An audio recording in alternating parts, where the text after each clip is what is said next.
For most of basketball history, the three-point line was treated less like a weapon and more like a decorative border. It was there, everyone knew it was there, but plenty of teams seemed perfectly comfortable pretending it was not. In the 1993-94 NBA season, the average team attempted fewer than 10 three-pointers per game. By 2019 and 20, that number had climbed to more than 34. A shot that once represented roughly 1 out of every 9 field goal attempts had grown to nearly 2 out of every 5. The three pointer did not merely become more common, it changed the geometry of basketball. It created wider driving lanes, it punished help defense, it forced big men away from the basket, and it turned players who once might have been considered specialists into essential pieces of championship level offenses. Some shooters changed the game by pulling up from 30 feet. Others changed it by never standing still long enough for defenders to find them. And few players represented that second group better than Kyle Korver and JJ Redick. One was a lightly recruited player from Creighton who entered the NBA as the 51st pick. The other was a McDonald's All-American, a Duke legend, and one of the most famous college basketball players in the country before he played a single NBA minute. One became an All-Star, the other became the more productive scorer, and eventually one of basketball's most influential voices. Together, they made exactly 4,400 regular season three-pointers. Korver made 2,450, Redick made 1,950. But who had the better career? 6 categories, 6 checks: production, peak, accolades, team success, longevity, and legacy. The numbers tell part of this story, the context tells the rest. Welcome to Versus, evidence over emotion. Let's settle it. What's going on, everybody? I'm Jake Adams, and welcome to the first episode of Versus, where two great athletes are compared using the same consistent criteria before we deliver one final verdict. The purpose is not to tear one player down so the other one looks better. Both players get their strongest possible argument. Then we make a decision, one category at a time, and this is the perfect matchup to begin the series because Korver and Redick are often placed into the same basketball category: elite three-point specialists. But that description is accurate in the same way that calling Batman and Iron Man rich guys in costumes is accurate. Technically, yes, but we are leaving out quite a bit of useful information. Redick and Korver both created value through movement, shooting, conditioning, and the constant threat of a quick release. But they reached the NBA from completely different starting points. JJ Redick was a 5-star recruit from Virginia. He was a McDonald's All-American and won the game's MVP award before heading to Duke. At Duke, Redick became a national basketball celebrity. He scored 2,769 points, won ACC Player of the Year twice, earned National Player of the Year honors in both 2005 and 2006, and eventually had his number retired. He finished his college career as the NCAA's all-time leader in three-pointers made and the ACC's career scoring leader. People watched Duke because they loved JJ Redick. People also watched Duke because they absolutely could not stand JJ Redick. Either way, the television was on. Orlando selected him with the 11th pick in the 2006 NBA draft. Kyle Korver's path was almost the exact opposite. He was not a 5-star national recruit. He attended Creighton, became a 2-time Missouri Valley Conference Player of the Year, and developed into one of the best shooters in college basketball. But Creighton did not offer the same national stage or level of weekly competition that Redick experienced in the ACC. Korver then fell to the 51st pick of the 2003 draft. His draft rights moved from New Jersey to Philadelphia in a transaction that became famously connected to the purchase of a copy machine. So Redick entered the NBA as a lottery pick after starting at Duke. Korver entered as a late second-round pick whose origin story sounds like the first 5 minutes of an underdog sports comedy. Yet once they reached the league, their careers slowly began moving towards the same destination. Let's start with production. Korver was slightly more accurate from 3. Redick scored more, a lot more on a per-game basis. Redick finished with 12,028 career points, which is slightly more than Korver despite playing 292 fewer regular season games. But this is not simply a case of looking at 12.8, looking at 9.7, and congratulating ourselves for understanding basketball. Their offensive responsibilities were different. Redick could sprint into a catch and shoot 3, but he could also curl into the lane, attack a closeout, use 1 or 2 dribbles, hit a mid-range pull-up, or run a 2-man action with a big. His handoff game with Joel Embiid occasionally looked less like a basketball play and more like two people repeatedly exploiting a flaw in the building's security system. Redick placed more pressure on a defense with the ball in his hands. Korver was more dependent on teammates to initiate the possession, but he created enormous value before the pass ever arrived. Defenders top-locked him. They chased him over screens. They avoided helping from his side of the court. They followed him with the urgency of someone realizing his airport gate had changed during boarding. That gravity does not appear in points per game. Still, Redick managed a higher offensive workload, scored more efficiently at greater volume, and possessed more options after the catch. Korver was the more accurate three-point shooter. Redick was the more productive scorer. Production goes to JJ Redick. Redick leads one category to 0. Let's move on to category 2. Who was better at the peak of their career? Redick developed later than Korver. Korver averaged more than 32 minutes a game and made a career-high 226 threes during his second NBA season. Redick did not average 30 minutes until his 7th season. He did not make 200 threes in a season until his 9th. But once Redick reached his prime, he maintained a remarkably high offensive level into his mid-30s. In 2015-2016, Redick averaged 16.3 points and led the NBA by shooting 47.5% from 3. Then at age 34, he averaged a career-high 18.1 points for Philadelphia. Redick's career did not follow a traditional rise, peak, and decline. It looked more like someone kept downloading software updates, each version adding another scoring option. But Kyle Korver's 2014 and 15 season remains the most extraordinary individual season either player produced. Korver averaged 12.1 points for the Atlanta Hawks team that won 60 games. He shot 48.7% from the field, 49.2% from 3, and 89.8% from the free throw line.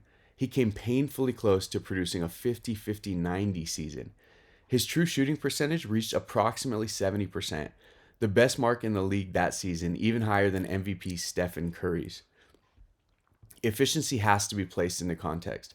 Korver was not creating shots like Curry. He was not facing the same defensive attention as an MVP-level primary scorer. But within his role, Korver was nearly flawless. His movement stretched Atlanta's offense far beyond the location of the basketball. A defender leaning in the wrong direction for a half second could create an open three for Korver or an open layup for somebody else.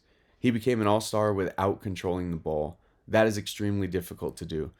Redick's peak featured more volume and more individual creation. Korver's peak was more historically unusual and contributed to a 60-win team. Peak goes to Kyle Korver. We're tied at 1. Category 3, Accolades. Because both players were primarily complementary offensive weapons, neither accumulated a massive collection of NBA awards. Neither made an All-NBA team. Neither won a championship. Neither won the three-point contest despite making multiple appearances. Apparently, placing several elite shooters into an empty gym and asking them to shoot uncontested basketballs is not always the best way to determine the best in-game shooter. Redick led the NBA in three-point percentage once, in 2015 and 16. Korver led the league 4 times, a league record, and also led the NBA in made threes during his second season. Most importantly, Korver made the 2015 All-Star team. Yes, that was the season when 4 Atlanta Hawks were selected. It occasionally felt as though the coaching staff might also be added if someone missed a flight. But Korver's selection was not charity. He was producing historic efficiency for the best team in the Eastern Conference. Now, neither player has a convincing Hall of Fame case based only on his NBA playing career. Korver's shooting records deserve serious recognition.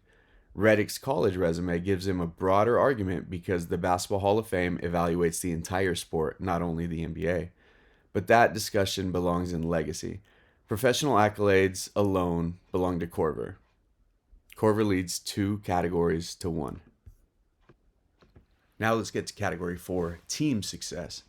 Both players spent much of their careers on competitive teams. Both reached NBA Finals. Neither won a championship. Redick reached the 2009 Finals with Orlando. The Magic returned to the Eastern Conference Finals the following season. Later, Redick became a major piece of the Lob City Clippers, but those teams repeatedly failed to advance beyond the second round. That era had elite talent, memorable highlights, and enough postseason disappointment to qualify as prestige television. Redick then reached the second round with Philadelphia in 2018 and 19, but he never returned to a conference final after leaving Orlando. Korver reached the Eastern Conference Finals with Chicago in 2011. He returned with Atlanta in 2015, consecutive NBA Finals with Cleveland in 2017 and 2018. He also contributed to playoff teams in Philadelphia, Utah, and Milwaukee. Korver finished with 145 career playoff appearances. Of course, neither player was the first or second option on those contenders. We should not give Korver full credit for LeBron James reaching the finals. That would be like crediting Alfred for defeating the Joker. Helpful? Absolutely. The central reason it happened? Probably not. But Korver contributed to more deep postseason runs across more teams and systems. Team success goes to Korver. Korver leads 3-1. We move on to Category 5, Longevity. JJ Redick played 15 NBA seasons and 940 regular season games. Kyle Korver played 17 seasons and 1,232 games. That's a difference of 292 games, more than 3.5 complete 82-game seasons. Redick maintained his larger role later in his career. At ages 33 and 34, he was still scoring 17 and 18 points per game.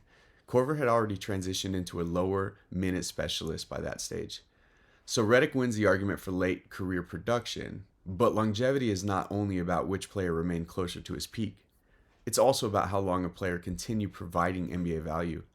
Korver entered the league in 2003 and remained in it through 2020. His size, release, conditioning, and off-ball intelligence allowed him to remain useful even after his role declined. Redick's final season was disrupted by injuries, and he retired in 2021. Korver played longer, appeared in substantially more games, and remained playable across several generations of NBA offense. This is a close one, but longevity goes to Kyle Korver. Korver leads 4 categories to 1 and has officially secured the overall victory, but the final category determines how accurately that scoreboard reflects the actual comparison. Category 6, Legacy. If this category were called NBA Shooting Resume, Kyle Korver would win. He finished with 2,450 three-pointers. He shot 42.9% from 3 across 17 seasons. He led the league in three-point percentage 4 times. He produced a 53.6% season from behind the line, and he became one of the defining shooting specialists of his generation. Korver's name belongs in any serious conversation about the greatest pure shooters in NBA history. But this category is called Legacy, and Legacy asks a broader question. Whose influence reached more areas of basketball? Redick was a major figure before his NBA career began. His Duke years helped define an era of college basketball. He was a star. He was a villain. He was frequently both, depending on the color of shirt worn by the person watching. Then, after struggling for playing time early in Orlando, he reinvented himself as a high-level NBA starter. That journey became a model for adapting to professional basketball. Redick improved his conditioning, movement, decision-making, and ability to function without dominating possession. Then his influence expanded again after retirement. Redick helped accelerate the growth of player-driven basketball media. He treated audiences as though they were capable of understanding spacing, screening, coverages, and decision-making. He moved from podcasting into national broadcasting and eventually became an NBA head coach. His basketball footprint now includes college stardom, NBA shooting, player-driven media, tactical education, and coaching. Korver also transitioned into basketball leadership, eventually becoming an executive with the Atlanta Hawks, where Redick's influence became broader and more public. Korver left the stronger statistical monument. Redick left footprints in more places. That does not make Redick the greater pure shooter. It does not erase Korver's records. It means Redick produced the wider basketball legacy. Legacy goes to JJ Redick. And that gives us our final score. Kyle Korver 4, JJ Redick 2. Let's go over the scoreboard again. JJ Redick wins production. He averaged more points, carried a larger offensive responsibility, and possessed more ways to attack after receiving the ball. Kyle Korver wins peak. His 2014 and 15 All-Star season combined historic efficiency with an essential role on a 60-win team. Korver wins accolades. He made the All-Star team and led the NBA in three-point percentage a record 4 times. Korver wins team success. He contributed to more deep playoff runs across more organizations. And Korver wins longevity after playing 292 more regular season games. Redick takes legacy. His impact stretched from one of the most memorable college careers of his generation to NBA success, player-driven media, and basketball analysis and coaching. The final score is Kyle Korver defeating JJ Redick 4 categories to 2. But 4-2 does not mean Korver was twice as good. A check tells us who won a category. It does not tell us the size of the gap.